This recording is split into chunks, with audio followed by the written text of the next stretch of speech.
Aujourd'hui, on va changer de sujet. On va parler des motifs non commutatifs et des applications des catégories de singularité et cycles évanescents. Et là, cette partie-là,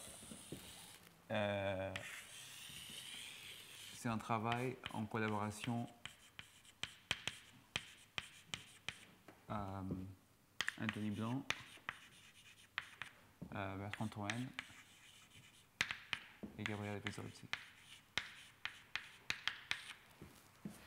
Donc, il va commencer par expliquer l'idée de lien entre les motifs et les motifs non commutatifs, et après expliquer des résultats obtenus en collaboration qui font exactement le lien entre les catégories de singularité, que je vais expliquer la définition, et la théorie des cycles évanescents. Donc, on commence une toute petite introduction à la théorie géométrie non commutative.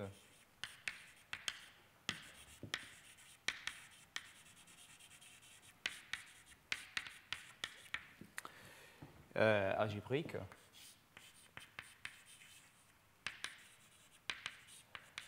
Donc, avant de parler du cas algébrique, je rappelle un théorème qui est dû à Guelphin et qui explique un petit peu l'idée de la géométrie non commutative. Donc, l'idée, c'est la suivante, c'est que X est un espace topologique compact séparé. Alors, l'algèbre, c'est l'algèbre des fonctions continues. Elle contient toutes les informations de l'espace X.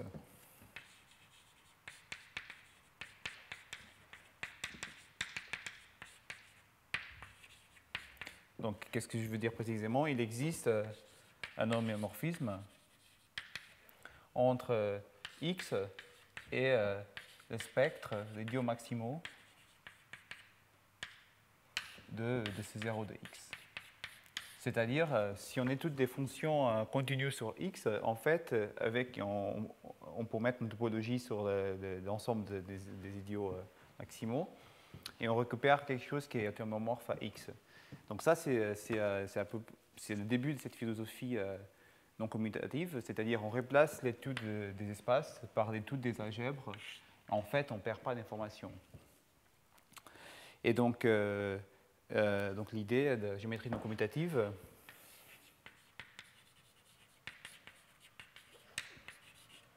je vais toujours écrire comme ça, c'est exactement d'étudier, c'est de replacer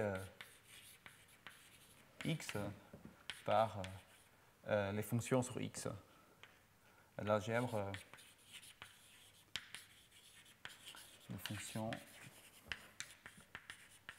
sur X. Bon, le problème, c'est qu'en géométrie algébrique, on va avoir des problèmes. Donc, géométrie algébrique.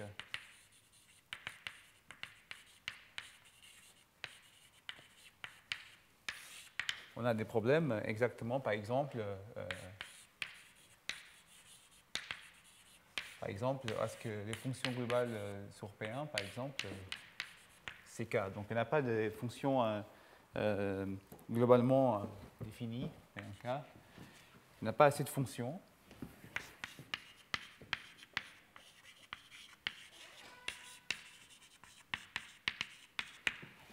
Et donc, on a aussi des obstructions.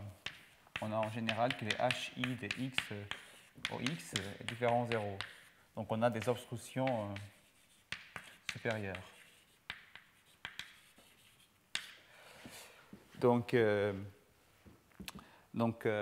l'idée, c'est de remplacer l'étude des algèbres par l'étude de quelque chose qui est un tout petit peu plus compliqué, mais qui nous permet quand même de travailler dans les cas de géométrie algébrique. Donc l'idée, c'est Kontsevich. Et l'idée, c'est de replacer d'abord, c'est de comprendre que tous les algèbres ça vide dedans toutes les catégories.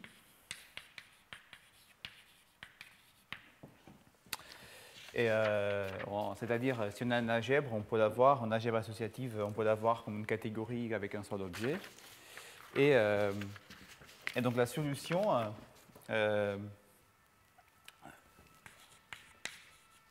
en géométrie algébrique,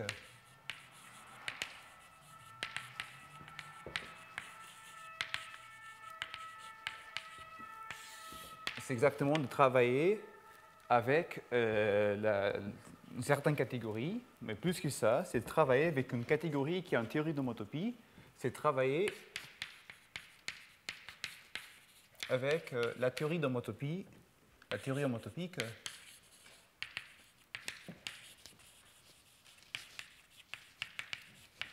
des complexes de faisceaux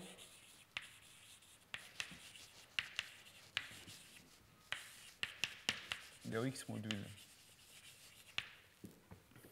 sur X à cohomologie cohérent, quasi-cohérent. C'est-à-dire, on va étudier la catégorie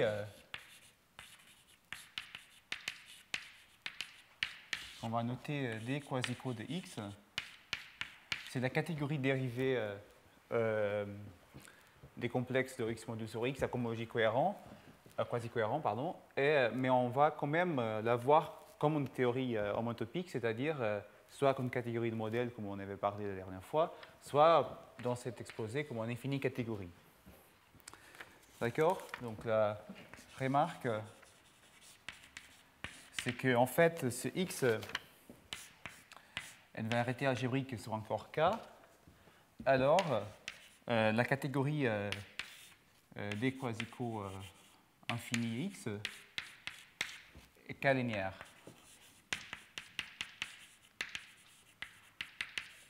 C'est-à-dire les morphismes sont munis d'une action de K. Et les infinies catégories K linéaires, donc théorie homotopique au sens qu'on a mentionné la dernière fois, théorie homotopique K linéaire, sont la même chose, ça correspond à des infinies catégories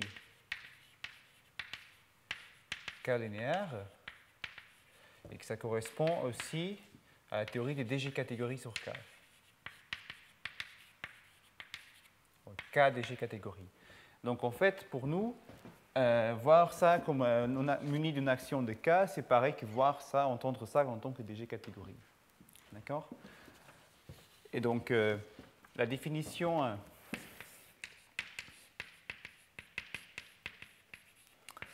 adoptée par Kontsevich,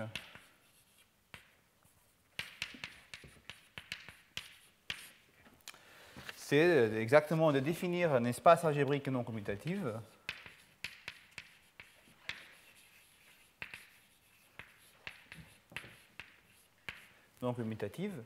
exactement comme en DG catégorie.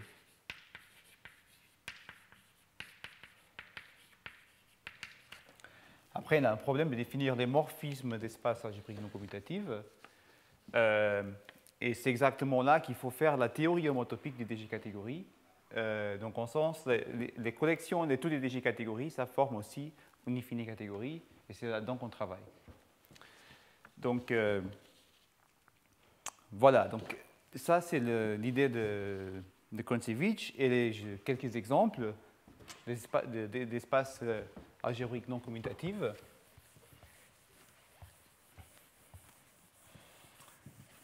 Bon, d'abord,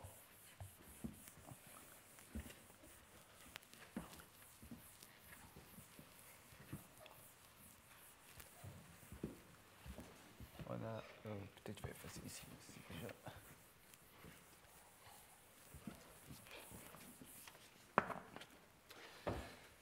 Quelques exemples.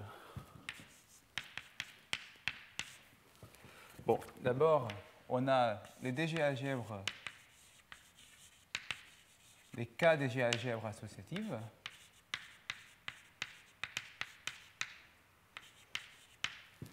exactement parce qu'on regarde une DG algèbre sur K comme une DG catégorie qui a un seul objet et l'algèbre en tant qu'endomorphisme. Autre famille d'exemples, c'est exactement pour chaque variété algébrique sur K, X sur K, on peut associer la DG catégorie d'écho infini de K, de X, pardon. Donc sa vie aussi, c'est l'incarnation non commutative de la variété. En fait, plus précisément, on va travailler avec quelque chose qui vit dedans cette catégorie. C'est la catégorie D qu'on va appeler parf de X. C'est la sous-catégorie des complexes parfaits. Donc, c'est la version DG de la catégorie dérivée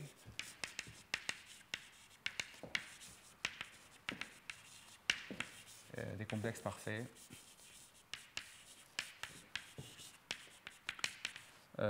sur X. En fait, ce sont exactement les objets compacts de la catégorie, en sens que cette catégorie-là, par des colimis filtrants, elle engendre toutes ces catégories. D'accord? Donc, ce sont des objets compacts.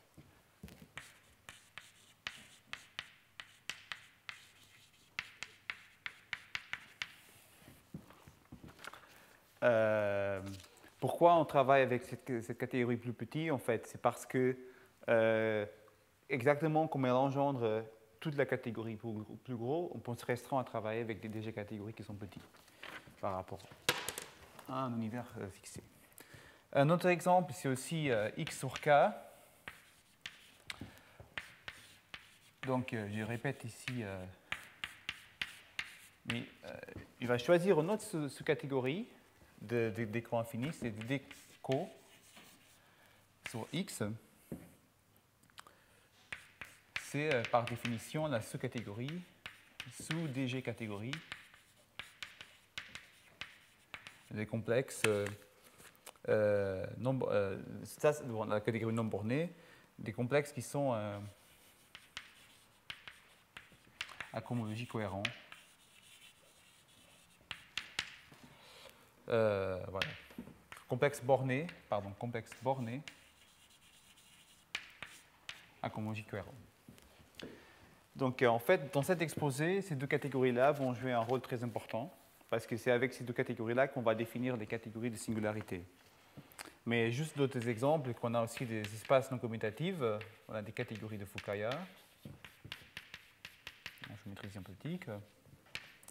On a aussi des exemples liés à des formations par quantification.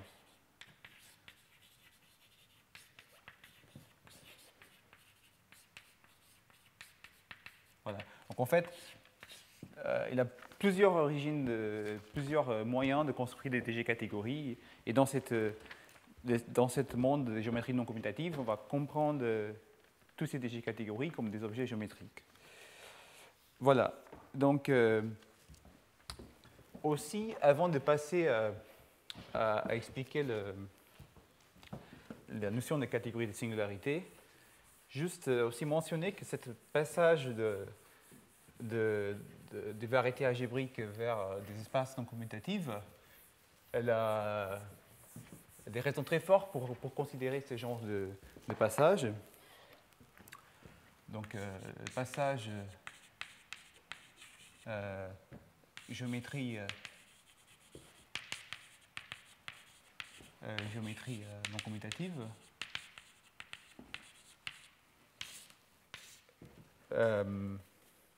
est aussi justifié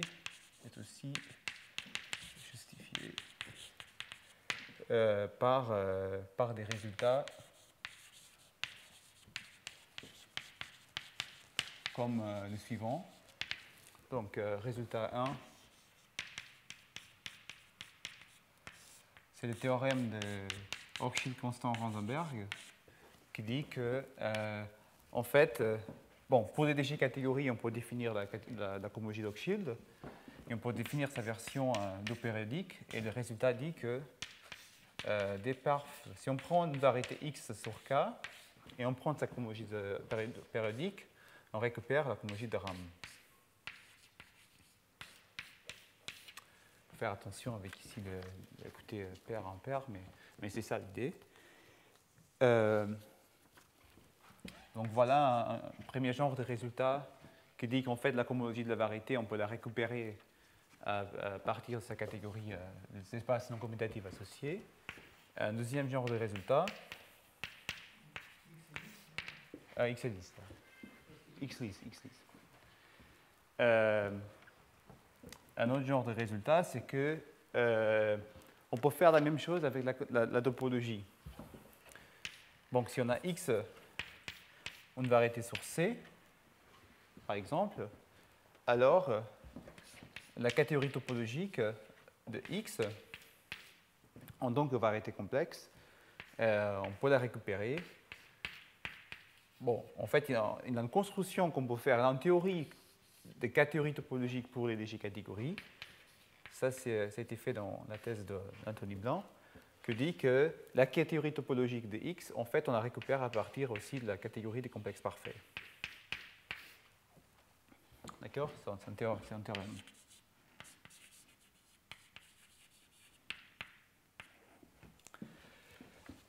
Donc, ces genres d'exemples, des résultats montrent que, en fait, c'est pas vide cette idée de passer de la géométrie à la géométrie non commutative. Et on verra plus tard aujourd'hui que, en fait,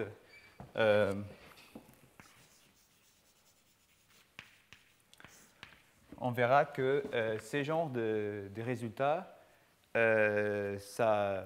on peut les voir dans un contexte plus général, c'est-à-dire qu'il a un lien entre la théorie des motifs des variétés et la théorie des motifs des variétés non commutatives. Donc, c'est-à-dire, résultat 1 et 2 sont liés à des versions non commutatives de la théorie des motifs.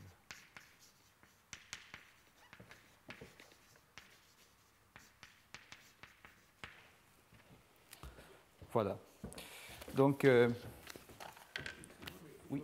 Qu'est-ce que ça a de non commutatif? C'est des algèbres associatives. C'est pas commutatif. Si on prend une algèbre, si on prend un schéma affine. Non, mais dans ce cas-là, x sur x c'est une variété, l'algèbre elle est tout à fait commutative. Oui, parce qu'en fait, il a un résultat qui dit que des parfs, pour une variété quasi compacte, quasi séparée, des parfs, c'est équivalent à des modules sur une certaine algèbre. C'est un résultat de Brundle et Orlov. Et donc, Van der Berg. Et donc, en fait, c'est des modules sur une algèbre associative. Et pas commutative. Si X est affine. Oui, d'accord. C'est comme les catégories abéliennes sur les modules. Voilà. Donc, voilà. Donc, le but de l'exposé, c'est d'expliquer maintenant le lien entre. Donc là, je donne deux types d'informations cohomologiques qu'on peut récupérer à partir de la catégorie de parf. D'accord? Et donc, l'idée de l'exposé, c'est de nous concentrer sur un autre exemple de théorie cohomologique, c'est les cohomologies évanescentes.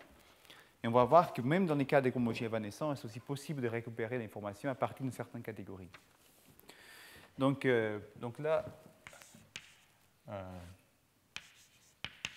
je vais parler, c'est un exemple, c'est très important dans l'exposé, c'est des catégories de singularités.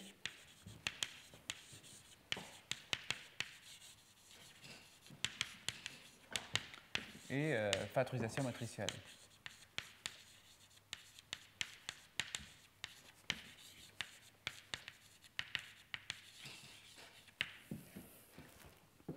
Donc, je commence avec un x sur k. Là, bon, en fait, pas sur k dans ces cas-là. Donc, on commence avec x, un schéma quasi compact et quasi séparé, type fini, sur A, où A est un anneau nodérien.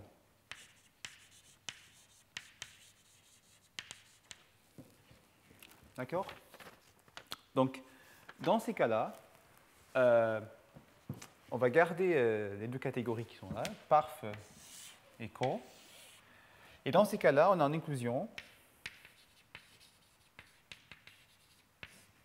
des parfs non incohérents. D'accord? Et un théorème qui doit ser et dans les formes que tu vas annoncer à Thomasson, qui dit exactement que X est régulier si seulement si cette inclusion est une équivalence.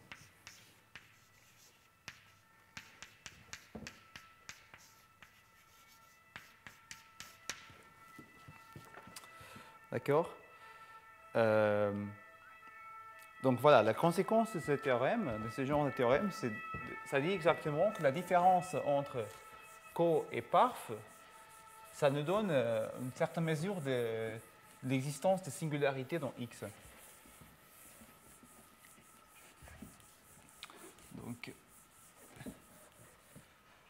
Donc la conséquence,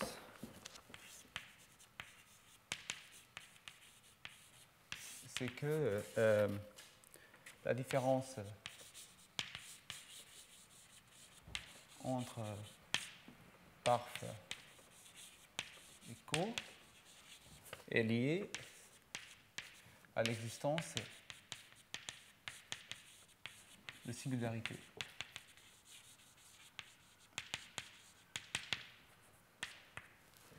D'accord? Et donc, la définition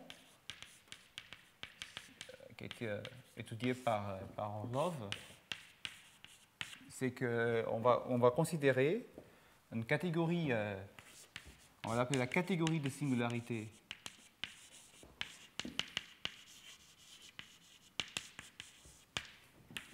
de X, on va la définir comme le quotient de cette inclusion.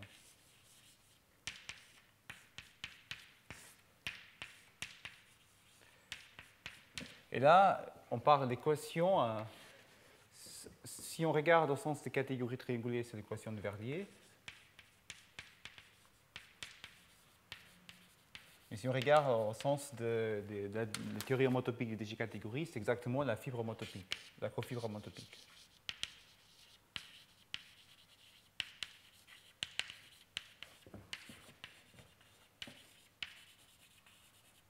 Le monde DG. Et donc, voilà, donc ça donne une définition des catégories de singularité. Et maintenant, je veux vous expliquer le lien de cette catégorie avec une autre catégorie qui a été aussi introduite par Orlov, exactement pour comprendre cette catégorie de singularité. Donc maintenant, j'ai introduit une autre catégorie, et le théorème final, ça va être les deux catégories sont équivalentes. Donc maintenant, je vais peut-être essayer de faire un exercice ici, de changer toutes les notations, juste pour simplifier mon... Donc j'appelle ça Z, partout. Parce que je veux garder X après. Donc Z, partout.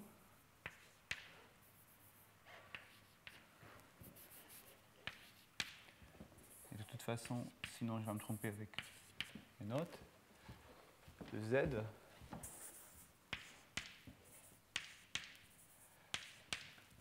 Et là, je considère X. Donc Z, on va l'obtenir d'une certaine façon. Dans cette, en fait, on va étudier des catégories de singularité pour certains Z qu'on peut obtenir de la façon suivante. Donc on commence avec X, un schéma sur A, et on considère X muni d'une fonction vers A1 de A. D'accord? Et pour nous, Z va être la fibre sur 0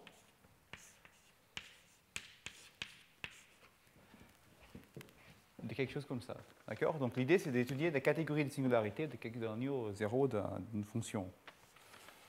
D'accord? Donc la question, on va étudier le cas Ah, pardon, je n'ai pas introduit une notation. On va appeler ça sing de z. D'accord? Donc, on va étudier sing z dans ces cas-là. Et dans ces cas-là, en fait, on a une description plus sympa et plus simple de la catégorie singularité qui est liée avec la notion de factorisation matricielle.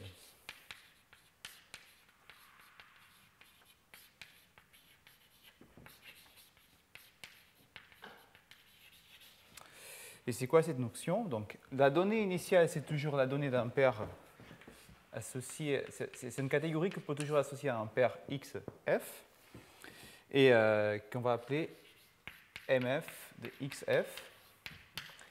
D'accord? Ça va être aussi une catégorie, une DG catégorie en fait.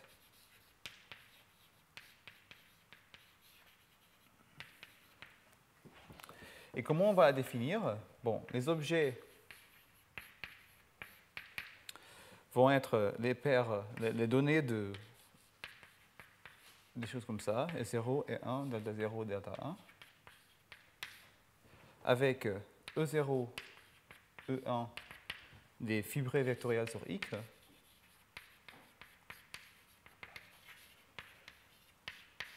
d'accord? Et delta 1, delta 0 des morphismes des fibrés vectoriels.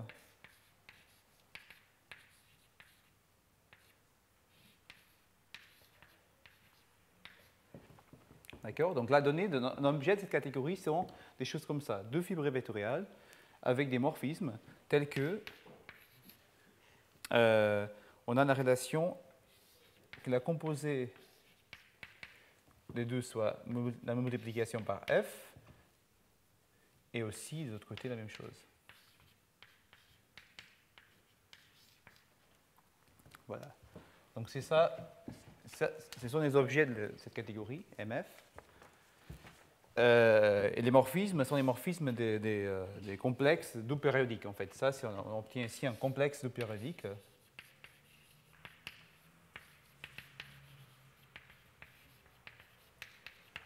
Et donc les morphismes sont les morphismes de complexes double périodiques.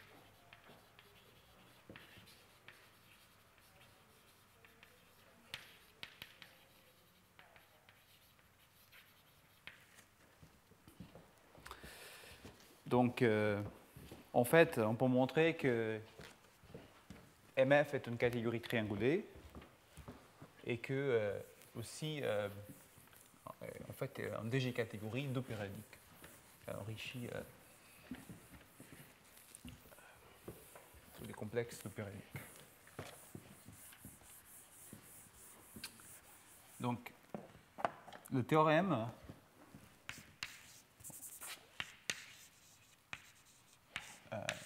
d'Orlov, c'est qu'en fait, la catégorie qu'on vient de définir ici est équivalente à la catégorie de singularité.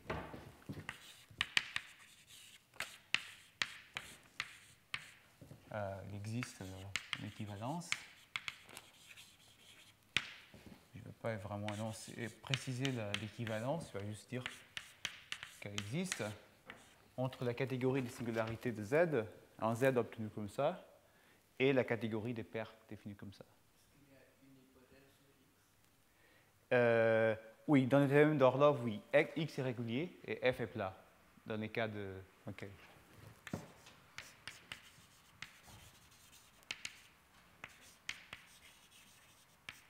Mais après, les résultats étaient généralisés. Et à gauche, c'est une infinie catégorie. Donc voilà. Ici, on peut prendre aussi la catégorie de quotient de Verdier au sens classique. C'est juste l'équation des catégories triangulées. Donc ça, c'est aussi une catégorie triangulée. Donc le théorème d'Orlov donne l'équivalence des catégories triangulées sans enrichissement des G. Donc on regarde des deux côtés simplement des catégories triangulées, d'accord? Aussi, là, le résultat a été généralisé pour X quasi compact, quasi séparé. C'est aussi vrai.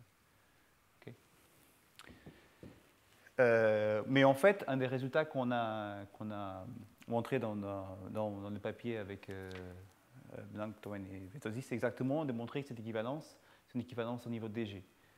D'accord? C'est une équivalence, en fait, on a deux foncteurs, c'est un foncteur MF, un foncteur Sing, et les deux foncteurs sont équivalents au sens de une catégorie DG.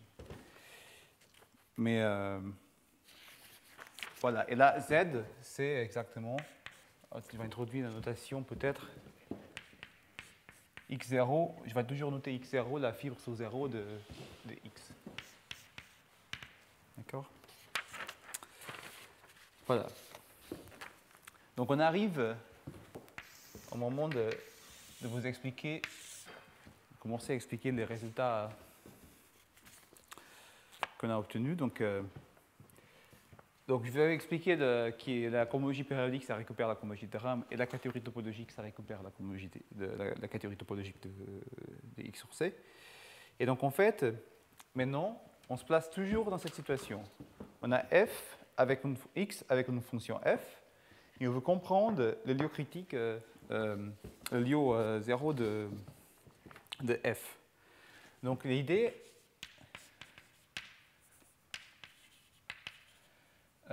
c'est que étudier les... Bon, le but c'est d'étudier des singularités de x0, d'accord? Et pour ça, une construction, la méthode qui a été faite pour ça, dans les années, bon, d'abord par Milner, et après Grothendieck, de ligne, Illusi, etc., c'est de faire la théorie des cycles évanescents. Étudier les cycles évanescents relatifs à F et la fibre de Milner.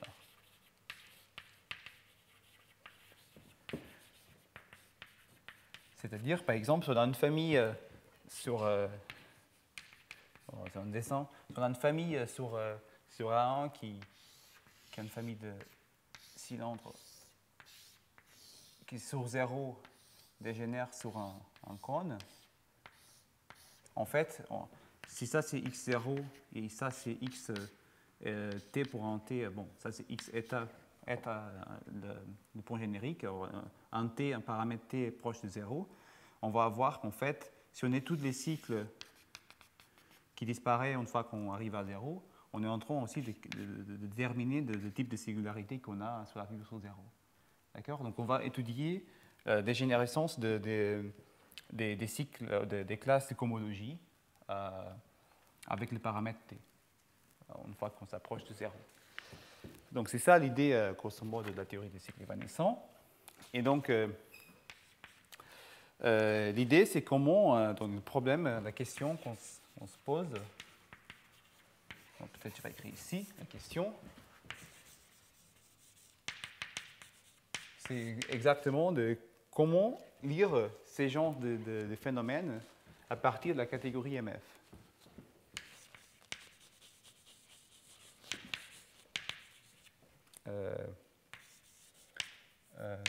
Genre le lien en termes des catégories de singularité.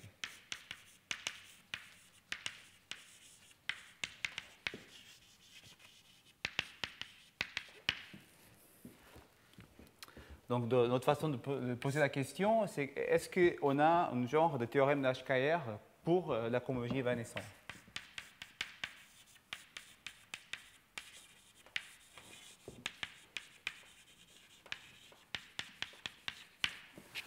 D'accord?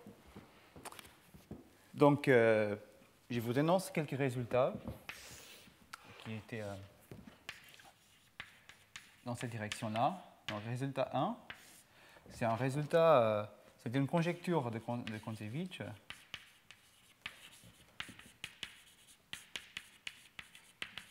qui a été démontrée par Saba.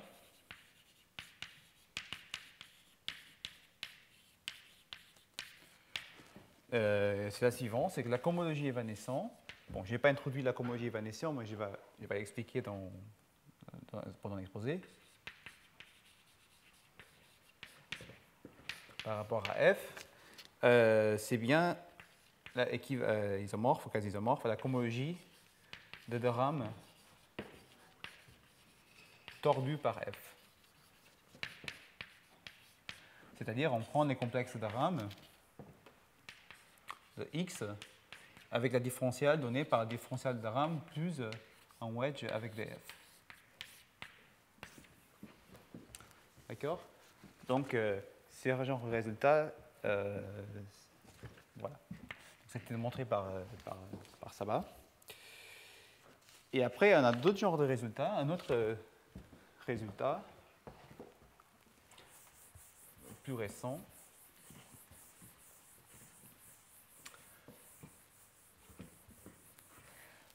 Qui dit exactement qu'on a ce genre de lien entre la cohomologie d'MF et la cohomologie évanescente.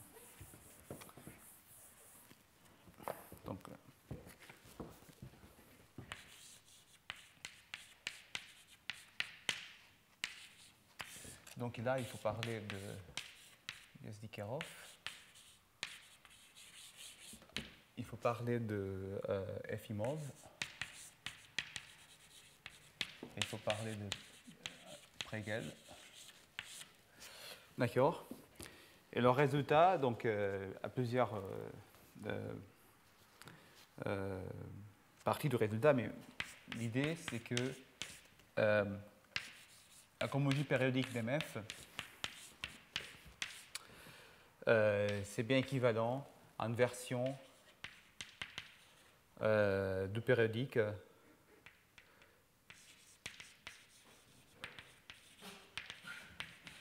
de la cohomologie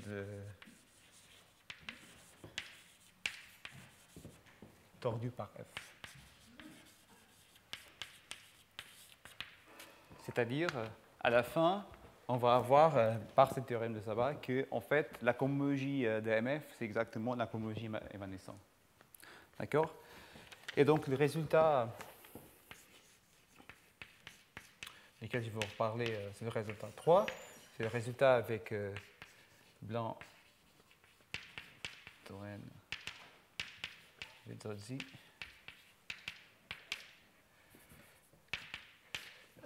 C'est que, en fait, le résultat, l'idée, c'est de donner une interprétation motivique pour ces résultats-là.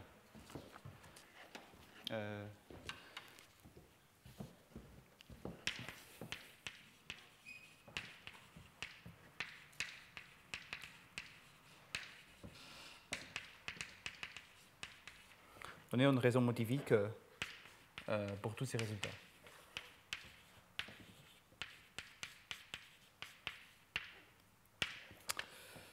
Et donc, en fait, c'est-à-dire, bon, donc l'idée, c'est d'identifier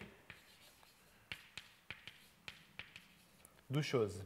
D'abord, le motif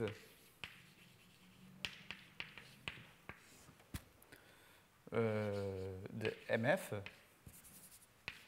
de la DG catégorie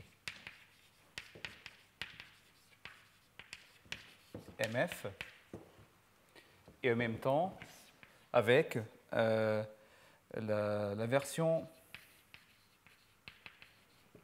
du périodique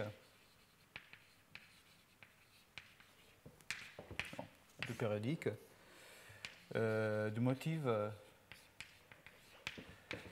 des cycles évanescents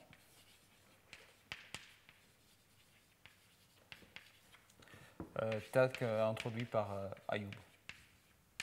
Donc en fait, ici je parle de la cohomologie évanescente, mais il y a aussi un motif évanescent. Ça, c'est la réalisation du motif évanescent. Et finalement, l'idée, c'est que si on identifie les deux choses au niveau motivique, tous ces résultats sont des corollaires parce qu'on prend des réalisations motiviques et on récupère tout ça. Donc le théorème, c'est exactement théorème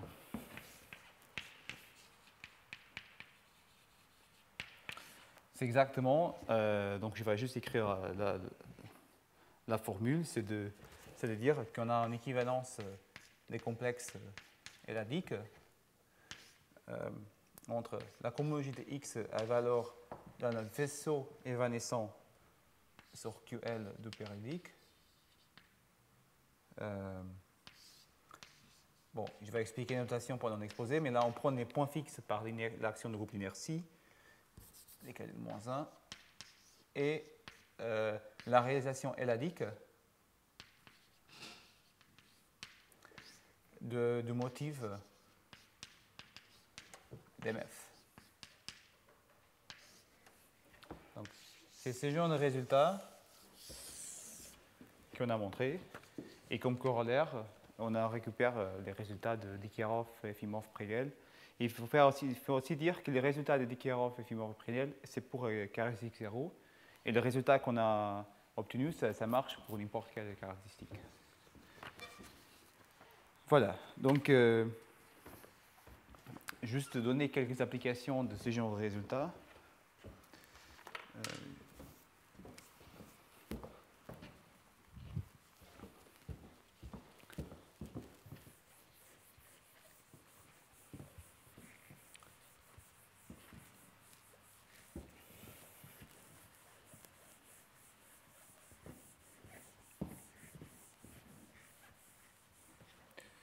Oui, ça je peux effacer.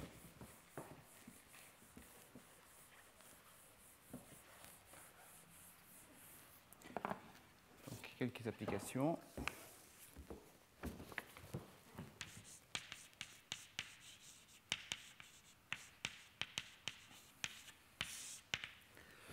Donc, ça, c'est des résultats de Torren Vetozzi. C'est le suivant. En fait, ce genre de résultats nous permet de montrer, d'espérer démontrer, en fait, démontrer des conjectures, comme la conjecture de bloc, conjecture de conducteur de bloc.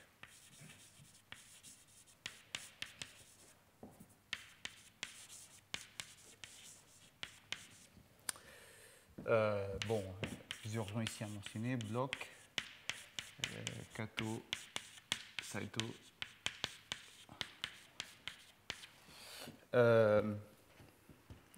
C'est les cas, bon, Bloch et Kato ont démontré cette conjecture dans certains cas. Donc la conjecture des choses suivantes, on a toujours X sur A, mais maintenant A, on va penser à A comme un anneau de variation discret, d'accord, complet. Dans ces cas-là, en fait, entrée ancélienne, c'est-à-dire un anneau de variation discrète complète, d'accord, n'importe quelle caractéristique, mixte ou égale caractéristique. Et donc la conjecture dit ce suivant. Donc, si on a X sur un disque formel, comme ça, la conjecture fait le lien entre la caractéristique de la fibre spéciale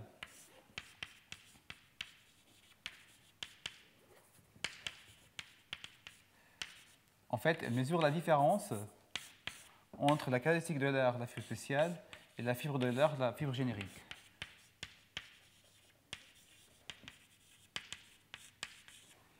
Et la conjecture ça dit que ça, c'est égal à un degré d'un certain cycle d'intersection de X avec lui-même dans X croix X. Je ne vais pas vraiment expliquer cette cycle, plus un terme qui s'appelle le conducteur de Swan. Et qui existe qui n'existe pas, qui est nul si l'action de groupe d'inertie qu'on va voir dans l'exposé est omnipotent. Et donc, l'idée pour montrer ces genres de conjectures, c'est exactement, donc l'idée, c'est qu'une fois qu'on a un motif associé à MF, on voit qu'on peut montrer, bon, c'est des résultats de Torren Vetozzi, c'est de montrer que ces motifs-là, il va être dualisable. Donc, il a une formule de trace associée dans la théorie. D'accord? Donc, s'il a une trace, on a une caractéristique d'Euler naturellement associée. Bon, il a une caractéristique d'Euler naturellement associée au motif de MF XF. D'accord? Exactement. Le résultat, c'est que c'est dualisable. Une autre façon de dire, c'est un espace non commutatif propre et lisse, au sens non commutatif. Donc, on a une formule de trace, et donc, en fait, l'idée, c'est que finalement, la caractéristique de l'ordre de motif d'MF, c'est la différence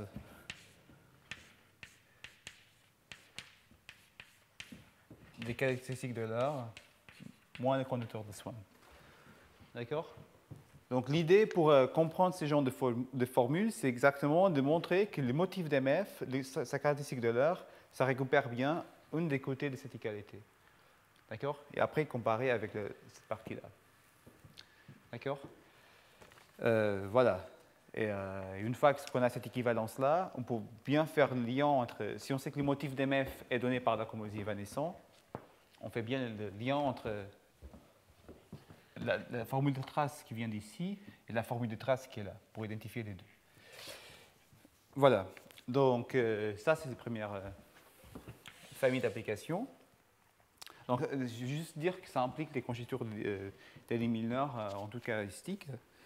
Un égal caractéristique a été montré déjà dans EGA. Voilà. Donc, aussi, ça fait aussi des possibles applications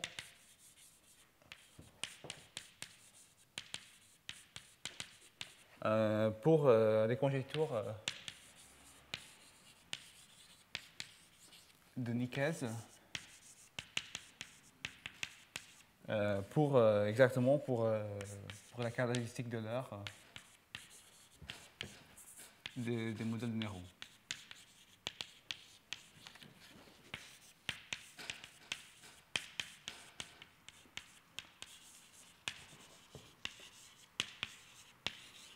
Je ne vais pas entrer en détail ici. Modèle de Néron. Il y a aussi application à une création motivique.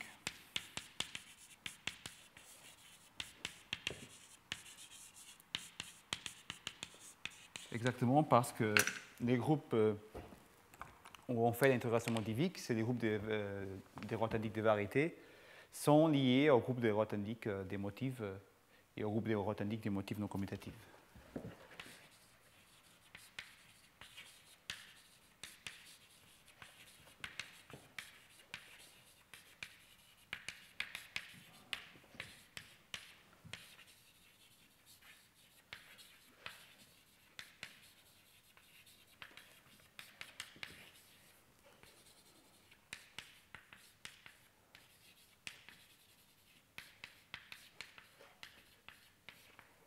D'accord? Voilà. Donc maintenant, je commence à vous expliquer l'idée pour montrer ces genres de formules. Faire le lien entre la catégorie MF et la théorie des cycles évanescents. Voilà, donc pour ça, j'ai besoin d'introduire quelques notions. D'abord, rappeler qu'est-ce que c'est la théorie des motifs, dans quel sens je vais l'apprendre, et voilà, et comment travailler dans la théorie pour arriver à ce genre de résultats.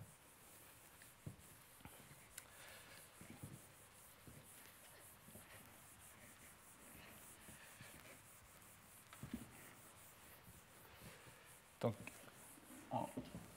pour parler des motifs, je vais rappeler de façon très vite qu'est-ce qu'on va prendre ici comme définition des motifs. Et,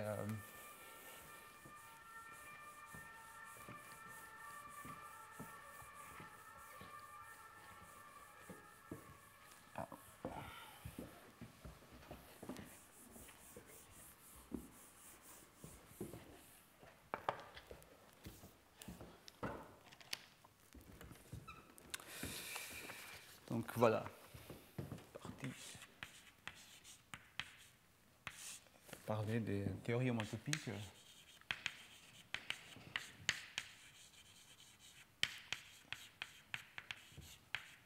Des schémas motiviques.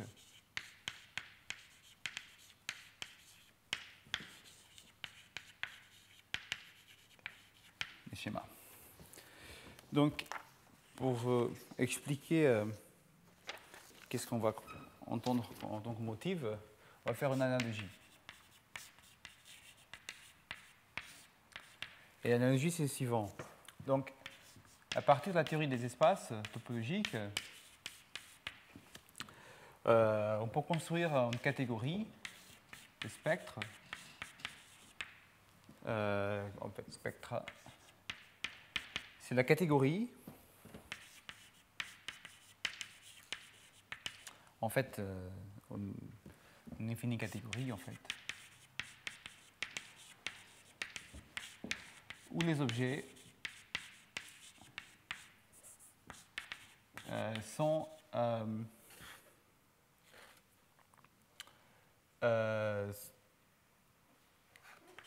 les théories cohomologiques pour des espaces cohomologiques.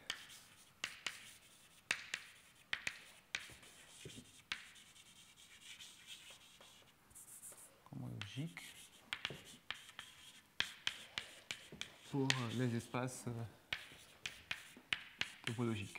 C'est-à-dire, on commence avec la théorie d'espace topologique et on regarde la collection de toutes les théories cohomologiques qui vérifient certains axiomes, théorie cohomologique généralisée, dans le sens classique. Donc, par exemple, dedans, on va avoir la cohomologie,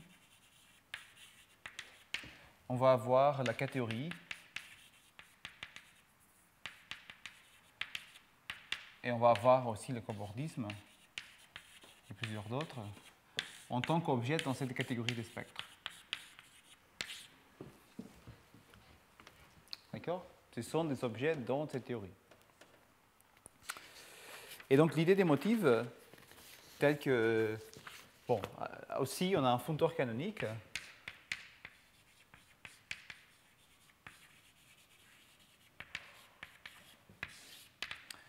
C'est le functeur qui est, on va appeler sigma infini, qui part des espaces topologiques, il arrive dans les spectres, qui a x associe ça qu'on appelle la suspension infinie. Et l'idée, par exemple, si on a un objet, on va noter K, l'objet qui correspond à la catégorie. En fait, l'idée, c'est qu'on va avoir, par exemple, map dans cette catégorie de spectres de la suspension de X dans l'objet qui représente la catégorie. Les pi i de cet espace, c'est exactement le ki de X. D'accord? C'est un objet qui représente la catégorie. Et pareil dans les cas de cohomologie, on va aussi avoir la même chose. Et donc l'idée en géométrie algébrique, c'est de faire exactement la même chose, les motifs à la Morel-Wojewódzki.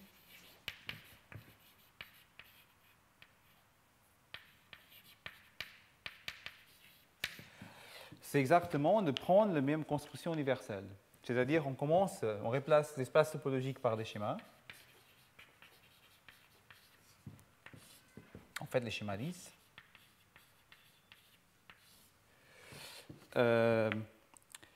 Et on construit une catégorie.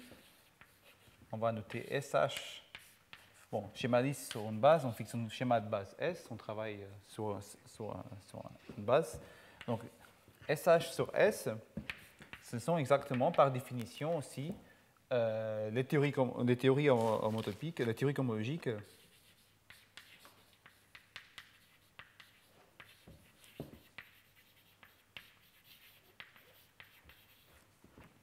Les théories homologiques pour des schémas lisses.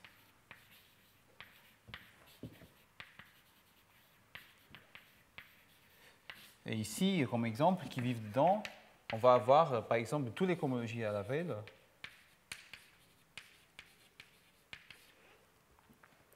On va avoir aussi la catégorie.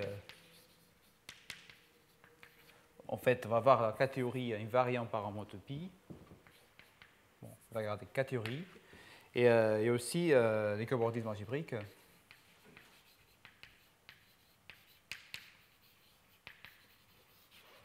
tout ça sont des objets qui vivent dans cette catégorie SH. D'accord? Et de la même façon, on a un functeur canonique qui part des schémas lisses, qu'on va aussi appeler sigma M, pour dire motivique, qui part des schémas lisses et qui arrive sur S et qui arrive dans SHS. D'accord? Le functeur, il est monédal, ici il est aussi monédal. Et de la même façon, si on veut calculer la cohomologie d'un schéma, alors la catégorie, on regarde l'image du schéma dans cette catégorie et on regarde le map vers l'objet qui représente la catégorie, la cohomologie qu'on veut calculer. Donc pour nous, les motifs sont donnés par ces gens par cette idée. Et donc la propriété universale de cette construction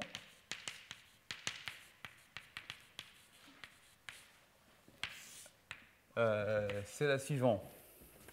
Donc propriété universelle de functeur canonique. Donc la propriété universelle c'est la suivante. Donc si on a un functeur qui part des schémas lisses, un functeur f, qui part de la catégorie des schémas lisses sur S, et qui arrive dans une théorie, là, je vais noter une infinie catégorie, monédale, stable, d'accord? C'est-à-dire essentiellement que la catégorie, ça correspond à une catégorie triangulaire, d'accord? Par exemple, on va avoir la réalisation de Derham, la réalisation énadique, la réalisation de Betti. Tout ça, c'est des exemples de functeurs comme ça, qu'à chaque variété associe sa réalisation. Et donc, en fait, le résultat est l'illustration suivante. Si on a un functeur f, pensez à une réalisation quelconque. Alors, si la réalisation vérifie, alors si 1, f envoie des recouvrements Nisnevich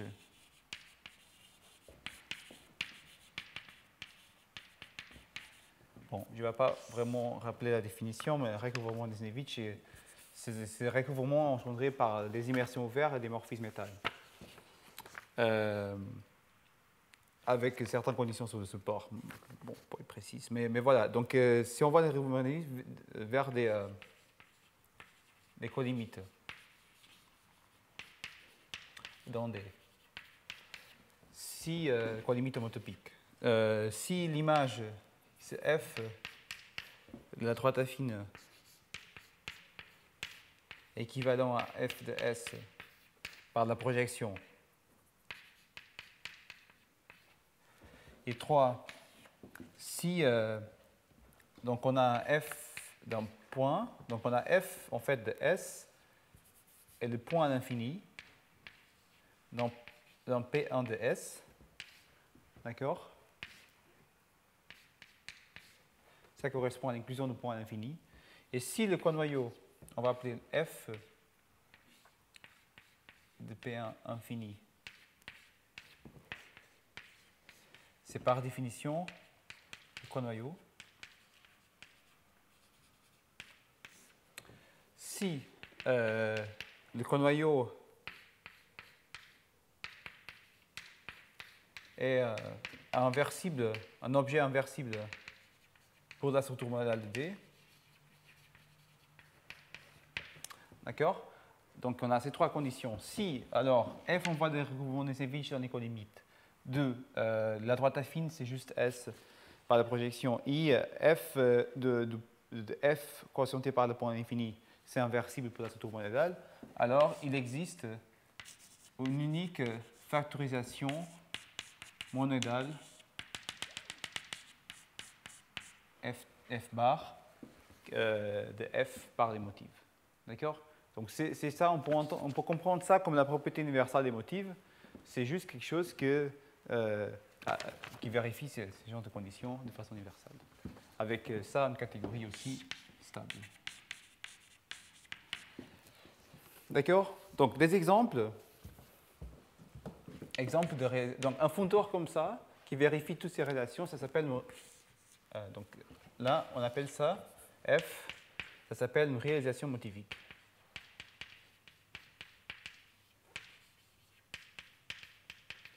Et en fait, elle est complètement déterminée par le functeur qui part de la catégorie des schémas. Donc des exemples, f égale la réalisation de Betti.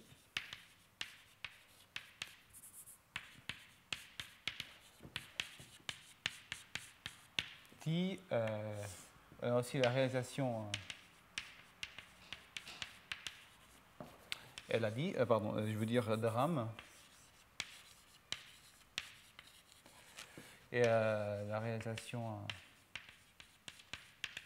elle a dit qu'on va utiliser aujourd'hui. Juste pour dire, dans les cas des théories homotopiques et des infinies catégories, la construction de ces deux functeurs, c'était fait par Trieu dans sa thèse. Et ici, ceci des résultats de Aivora. Et donc, en fait, une fois qu'on a ça, par cette propriété universelle, ça se factorise par des motifs. Voilà. Juste aussi rappeler le lien entre cette théorie des motifs et la théorie classique. Et le lien, c'est que les motifs de Shaw, ils sont dedans cette théorie. Ils sont une sous-catégorie de cette théorie. Donc, en fait,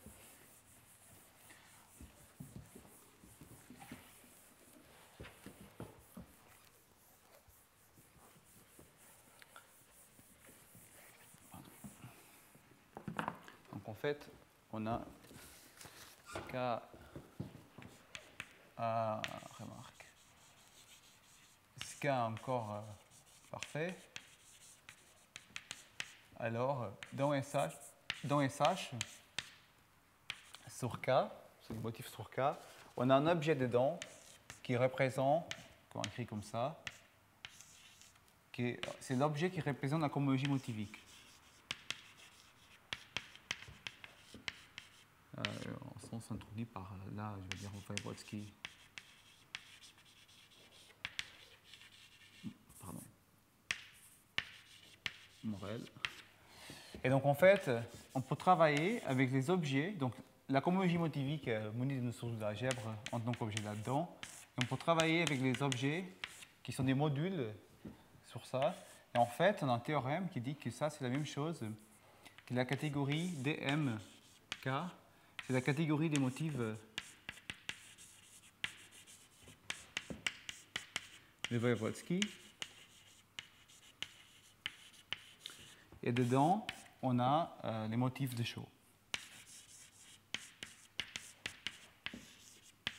Donc en fait, tout ça pour dire, les motifs de Shaw, ça correspond à une partie de cette théorie, c'est les objets qui sont munis d'une action de la cohomologie motivique. Mais en fait, il a beaucoup plus d'informations. D'accord? Donc, aussi pour faire le lien entre l'exposé d'aujourd'hui et l'exposé de la semaine dernière et d'avant, juste pour dire que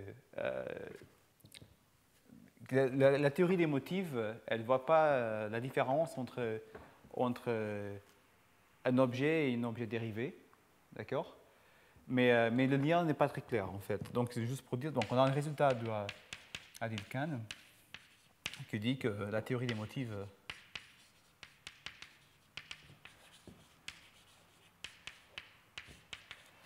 ne voit pas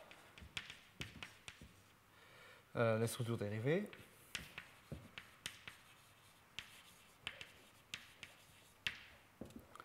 Mais pour l'instant, problème,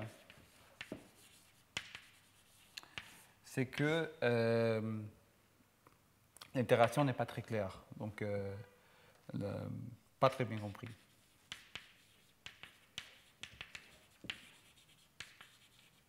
Au sens, on ne sait pas très bien faire le lien entre, par exemple, on ne sait pas définir des groupes de Shaw au sens dérivé, par exemple.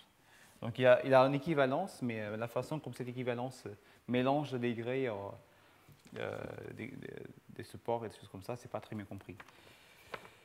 Voilà, je ne veux pas préciser toutes choses ici. Donc voilà, là je peux vous définir un objet central d'un exposé, c'est de définir le motif associé à une DJ catégorie.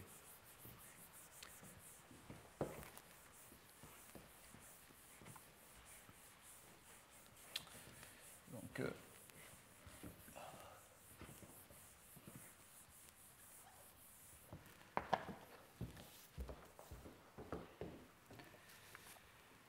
on peut peut-être faire une pause.